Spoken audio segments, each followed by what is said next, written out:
The strong one के episode 46 के साथ हाजिर हो। तो लास्ट एपिसोड के एंड पे हमने देखा था बायरू जो होता है वो नीचे होता है और दूसरी तरफ से लाइटनिंग स्वर्ड की तलवार उसके चेहरे के बहुत ज्यादा करीब होती है, जैसे कि वो अपनी तलवार के साथ उसे काटने वाला है। एक बार से सीन बैकग्राउंड में चला जाता है जहाँ पर हमारा जो बायरू होता है वो अपने मास्टर से पूछता है, मास्टर क्या वाकई में किसी ने अपनी तलवार से ये सब कुछ किया है? तो वहाँ पर पहाड़ी को सेंटर से दो हिस्सों में काटा गया होता है, किसी ने अपनी तलवार से ये किया होता है। तो वो उसे कहता है कि हाँ ये एक इंसान ने किया है अपनी तलवारबाजी की टेक्निक को यूज करते हुए। बायरू से कहता है कि मास्टर तो मुझे तो इस बात के ऊपर बिल्कुल भी यकीन नहीं है। उसके मास्टर से कहते हैं कि तुम इस बात के ऊपर यकीन करो या ना करो, लेकिन ये सब कुछ एक इंसान ने अपनी तलवारबाजी की टेक्निक से किया है। स्टील ड्रैगन स्वॉर्ड्समैनशिप एक बहुत ही पावरफुल टेक्निक है। स्टील ड्रैगन स्वॉर्ड्समैनशिप को जिस एम्परर ने बनाया था, जिस एम्परर ने इस टेक्निक को बनाया था, वो बहुत ज्यादा पावरफुल था और उसके पास इस टेक्निक के सारे लेवल थे, यानी कि वो 9 लेवल्स को मास्टर कर पाया था। उसी ने यहाँ पर अटैक किया था जिसने यहाँ पर माउंटेन को 2 हिस्सों में काट दिया है। तो तुम यहाँ पर स्टील ड्रैगन स्वॉर्ड्समैनशिप को आखिरी लेवल तक मास्टर कर पाते हो तो फिर तुम यहाँ पर बहुत ही पावरफुल इंसान बन जाओगे। मैं यहाँ पर तुमसे वादा करता हूँ कि कोई भी दूसरी तलवारबाजी की टेक्निक तुम्हारे सामने टिक भी नहीं पाएगी।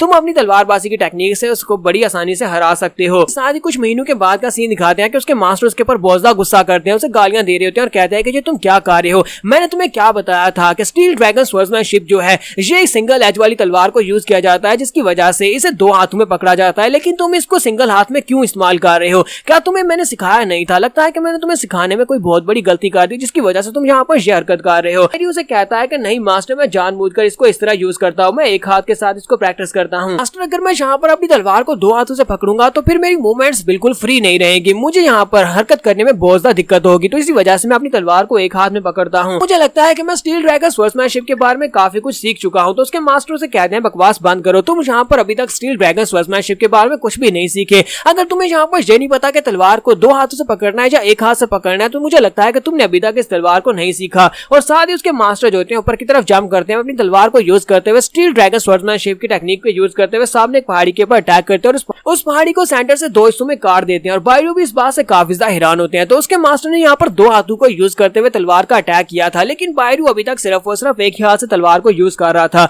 तो यहाँ पर से सीन प्रेजेंट में आ जाता है जहाँ पर तलवार बायरू के चेहरे के करीब होती है और दूसरी तरफ से लाइटनिंग स्वॉर्ड को दिखाते हैं कि उसकी आंखों में ओरा दिखाई दे रहा होता है। तो जब वो तलवार उसके करीब पहुंच गया तो बायरू अपनी तलवार को सामने करते हुए अटैक को ब्लॉक करता है, फिर साथ ही वहां पर उसके ऊपर अटैक करता है। और इस बात से लाइटनिंग स्वॉर्ड भी काफी ज्यादा हैरान हो जाता है क्योंकि हमारे बायरू ने अब यहाँ पर तलवार को 2 हाथों में पकड़ लिया होता है। बायरू से कहता है कि स्टील ड्रैगन स्वॉर्ड्समैनशिप हमेशा से ही 2 हाथों में पकड़ने वाली एक तलवारबाजी की टेक्निक है, जिसमें हम तलवार को 2 हाथों में पकड़ते हैं। अपनी तलवार को यूज करते हुए सामने की तरफ एक स्लैश लगाता है तो आपकी स्लैश काफी ज्यादा पावरफुल होती है। वो नीचे की तरफ जंप करते हुए नीचे जाकर खड़ा हो जाता है, जबकि लाइटनिंग स्वॉर्ड उस कटे हुए पेड़ के ऊपर ही खड़ा होता है, फिर साथ ही हंसना शुरू कर देता है और कहता है तो तुम जानबूझकर यहाँ पर अपनी तलवार को एक हाथ में पकड़ रहे थे और तुम इस टेक्निक को ठीक से परफॉर्म नहीं कर रहे थे, इसका मतलब यह है कि तुम काफी ज्यादा लकी हो जो अभी तक मुझसे बच पाए हो। तो बायरू जो होता है वो लाइटनिंग स्वॉर्ड की तरफ देखता है और लाइटनिंग स्वॉर्ड उसकी तरफ देखता है। यहाँ पर से नेक्स्ट सीन जो होता है वो बैक्चुआ का दिखाया जाता है। बैक्चुआ जो होती है वहाँ पर लेटी होती है, वो बेहोश पड़ी होती है। तो उसी वक्त ली गनक उसके पास पहुंचता है और कहता है कि बैक्चुआ तुम्हारी हालत तो बहुत ज्यादा खराब है। तो वो उठकर बैठ जाती है और उसे कहती है कि वो कहाँ पर है, वो कहाँ पर है, द वाइज लेडी कहाँ पर है? कहता है मुझे नहीं पता कि वो यहाँ पर नहीं है। इसके बाद नेक्स्ट सीन जो होता है हमें गार्डन का दिखाया जाता है क्योंकि वाइज लेडी जो होती है वो गार्डन में होती है। गार्डन में होने के बाद उसे कहती है कि 60 साल गुजर चुके हैं लेकिन तुम्हारी स्किन आज भी बिल्कुल वैसी की वैसी है जैसी पहले थी। तो वाइज लेडी उसे कहती है लेकिन तुम्हारी उम्र तो 100 साल से भी ज्यादा हो चुकी है, लेकिन तुम्हारी स्किन तो मुझसे भी ज्यादा अच्छी है। तो स्नो गर्ल उसे कहती है क्योंकि मैं चॉनसन क्लैन से हूँ, तो हमारे चॉनसन क्लैन के जो लोग हैं उनकी एज बहुत ही स्लोली आगे बढ़ती है, इसी वजह से मेरी स्किन अभी तक इतनी ज्यादा यंग है क्योंकि 100 साल के बाद मैं अभी जवान हूँ। तो वाइस लेडी उसे कहती है कि हम दोनों के दरमियान में जो झगड़ा है वो तो काफी सालों से चलता आ रहा है, मुझे नहीं लगता कि तुम्हें यहाँ पर इस वक्त मेरे पास आना चाहिए था। क्या तुम्हें लगता है कि ये वक्त ठीक है? इस वक्त हमारा मालयोंग टेम्पल जो है, हम लोग इस वक्त म्यूरियम यूनियन के साथ फाइट करने की कगार पर है और इस वक्त तुम यहाँ पर क्या कर रही हो? तो स्नो गर्ल वीवी उसे कहती है कि मुझे लगता है कि हमारे दरमियान में जो भी कुछ था वो सब कुछ अब निपटाने का वक्त आ चुका है, मुझे लगता है कि ये वक्त बिल्कुल परफेक्ट है। तो वाइस लेडी उसे कहती है कि मुझे यहाँ पर ये समझ नहीं आ रही क्या है तुम्हें ऐसा क्यों लगा कि ये बिल्कुल परफेक्ट टाइम है? क्या तुम्हें लगता है कि वाकई में परफेक्ट टाइम है? इस वक्त तुम्हारे पास मारिंग फोर्ट्रेस में सारे के सारे टेंटेटिव्स मौजूद हैं और तुम्हें लगता है कि तुम यहाँ पर से जिंदा बचकर निकल पाओगी। तो वो उसे कहती है क्योंकि तुम्हारा जो ये मारिंग टेम्पल है ये बहुत ही जल्दी गिरने वाला है। तुम जानती होगी कि यहाँ पर एक लड़का थोड़ी देर पहले आया होगा और उसने यहाँ पर आकर फाइटिंग शुरू की हुई है। वाइस लेडी उसे कहती है क्या तुम्हें वाकई में लगता है कि वो एरंड बॉय जो है, हाँ गूल का वो एरंड बॉय सोमा, वो यहाँ पर ये सब कुछ कर पाएगा? स्नो गर्ल उसे कहती है कि हाँ मुझे लगता है कि वो ऐसा कर सकता है, मुझे लगता है कि तुम उस लड़के के बारे में जानती नहीं हो कि असल में वो लड़का कौन है, तुम्हें उसकी आइडेंटिटी के बारे में नहीं पता। लेकिन बहुत ही जल्दी पूरे की पूरे म्यूरियम यूनियन को उस लड़के के बारे में पता चल जाएगा, उसकी रियल आइडेंटिटी सभी को पता चल जाएगी। लेकिन अफसोस कि तुम्हें इस बारे में पता नहीं चल पाएगा क्योंकि तुम यहाँ पर आज मरने वाली हो। वाइस लेडी उसे कहती है कि ऐसा तो बिल्कुल भी नहीं होने वाला, चलो देखते हैं कि यहाँ पर कौन मरने वाला है, क्योंकि हम दोनों के दरमियान में जो झगड़ा है आज वो खत्म कर ही देते हैं।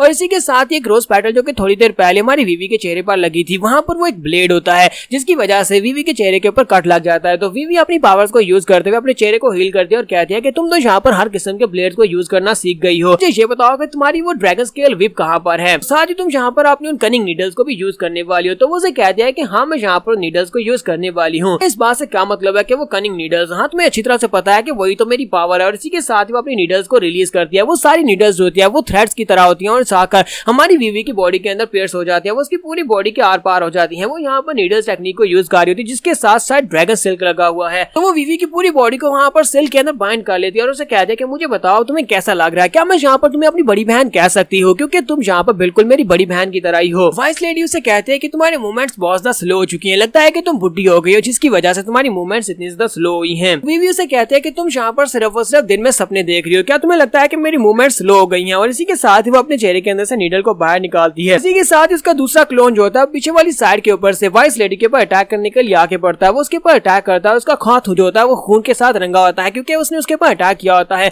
तो वाइस लेडी जल्दी से जंप करते पीछे की तरफ बढ़ती है और उसे कहती है कि ये क्या, ये यहाँ पर काफी ज्यादा डेंजरस है, ये अपना क्लोन अपने साथ लेकर आई है। तो वो उसे कहती है तुम तो यहाँ पर अपनी पपेट्री को यूज कर रही हो, यानी तुमने अपने पपेट को यहाँ पर अपने साथ लेकर आई हो। तो मैं यहाँ पर तेजी के साथ पीछे नहीं हटती तो तुमने यहाँ पर तो मुझे मार दिया होता, मैं यहाँ पर तुम्हें अपनी बड़ी बहन कह रही हो और तुम यहाँ पर मुझे मारने पर तुली हो। तो इसी के साथ ही वीवी अपनी तलवार निकालती है और कहती है कि ये बहुत ज्यादा जल्दी है कि तुम यहाँ पर ये कह रही हो कि तुम बच गई हो, लेकिन तुम यहाँ पर बचने वाली तो बिल्कुल भी नहीं हो। दूसरी तरफ से डैंग सो योंग यानी कि वाइस लेडी जो होती है अपने पास से अपने ड्रैगन स्केल व्हिप को निकाल लेती है, अपनी ड्रैगन स्केल व्हिप को निकालती है और उसे कहती है कि अब मुझे यहाँ पर काफी साल पहले की वो सारी की सारी यादें वापस आ रही हैं, वो सारी की सारी यादें मुझे याद आ रही हैं कि हमने यहाँ पर क्या कुछ किया था। तरफ वीवी के हाथ में तलवार होती है, दूसरी तरफ उसके पास व्हिप होती है और दोनों यहाँ पर फाइट के लिए रेडी होते हैं। लेकिन यहीं पर से हमारा सीन जो होता है वो बैकग्राउंड में चला जाता है जहाँ पर दोनों पहली बार मिली थी। तो वीवी चलती हुई आगे की तरफ बाड़ी होती है, जब वो चलती हुई आगे बाड़ी होती है तो उस वक्त उसे रास्ते में दिखाई देता है, रास्ते में वहाँ पर एक लड़की फाइट कर रही होती है, उसके पीछे कुछ बैंडिट्स लगे होते हैं, बैंडिट्स के साथ वो फाइट कर रही होती है। तो काफी सारे बैंडिट्स होते हैं, उनमें से 3 बैंडिट्स होते हैं भागते हुए आगे की तरफ बढ़ते हैं। तो उनमें से 2 का गला तो वो काट देती है अपनी व्हिप को घुमाकर, जबकि उनमें से एक जो होता है वो जंप करते हुए पीछे की तरफ बढ़ता है, पीछे वाली साइड से उसके ऊपर अटैक करने के लिए आगे बढ़ता है।